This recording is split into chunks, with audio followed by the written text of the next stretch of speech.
Owl salaries, an ego check, and I look over some of the small mistakes in the Apex Finals. This is Pulse Bomb Ready for Monday, July 31st, 2017, and I'm your host, Sabriel.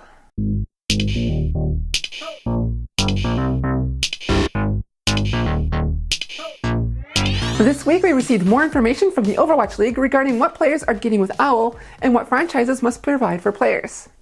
First player signing will be between August 1st through October 30th.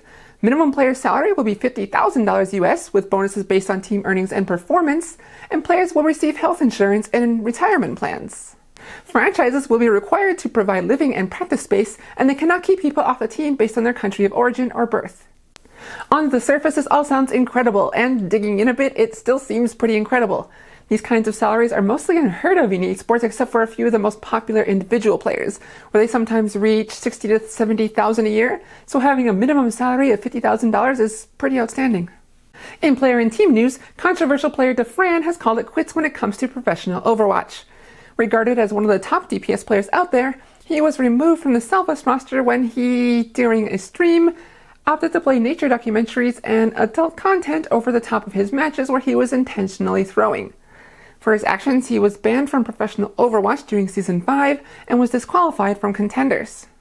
In the post about his retirement, which came after he streamed himself playing with a controller, again throwing as he intentionally tried to get a low placement, he discussed how he just did not enjoy playing Overwatch professionally.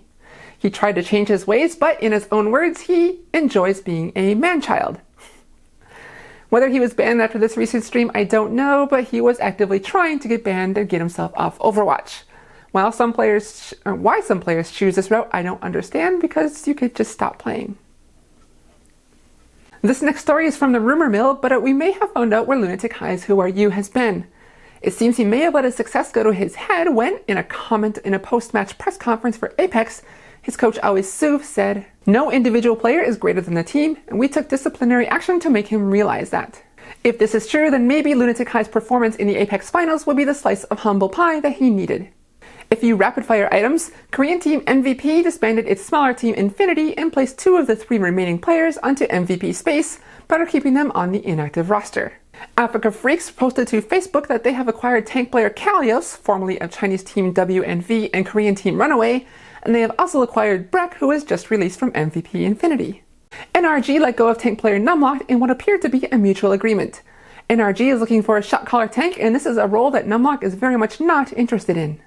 And finally, Rest in Pajamas have acquired support player Big Goose from Alpha Squad to replace Kino, who has left the team. In tournament news, the Apex Finals between Kongdu Panthera and Lunatic-Hai took place on Saturday. Remember last week when I said the World Cup games in Sydney were some of the best I've seen?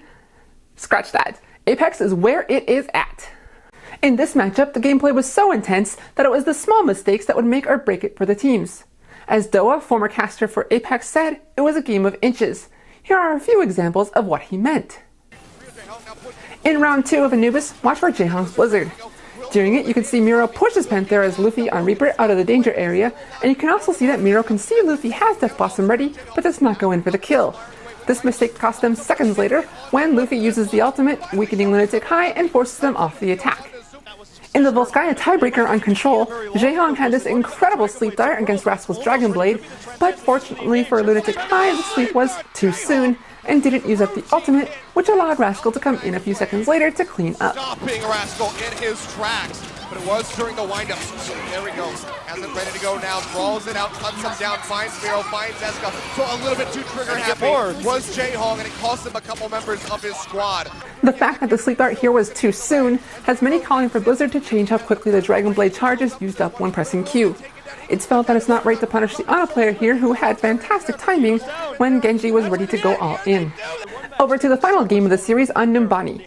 This C9 mistake by Lunatic-Hai forced the game into extra rounds, which could have cost them the series if it didn't work out.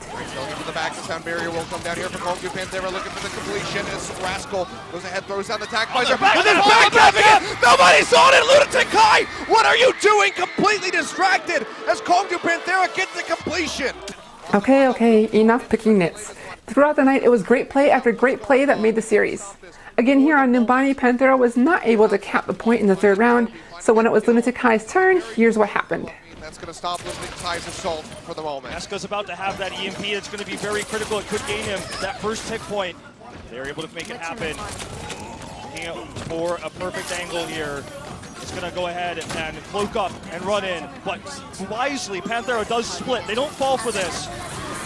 He comes down, Eska popping that one up, gets the hack in onto Void as well, and he's going to get popped out of the back very swiftly. Waka Waka and Luffy both going down. No supports available for the side of Kogu Panthera. They'll lose out on the Fisher as well. There's no tanks, it's just Rascal and Birdring against the world. Some of the best DPS that we have, but they will die, and that's going to be it. Lunatic-Hai twice in a row, back-to-back championships. Through thick and thin, Lunatic-Hai won the series 4-3, and you could not have asked for a better finale. On stage during the closing ceremony, Guido was selected as MVP for the finals. He had a shaky start early on in the tournament when he jumped in to replace Who Are You, but in that time he's shown he's got what it takes to be at the top. After the event, Coach alwayssoov discussed the finals on Twitch, where he answered fan questions and talked about key moments in the series. In it, he said that the player on Panthera Lunatic-Hai was most scared of was not Birdring, like everyone suspected, but instead Fisher, who excelled at providing space for the DPS. He also said that the mind games between the two teams were mind-wracking, as neither team wanted to use EMP or support ultimates first, so it turned into a game of who could force the other team's hand. Lunatic-Hai is heading to Katowice this weekend to represent South Korea in the third set of group stage events for the World Cup. My pick for Group E is South Korea, and Group F, that's a tough one. It's between Team Canada and Russia for me, and I think Russia's gonna come out ahead in the end. That's all for Pulse Bomb Ready this week. I'm Sabriel, and you can follow me on Twitter at Sabreality, and don't forget to subscribe to the show and follow it at PBR_show. See you next time, and good luck out there, heroes!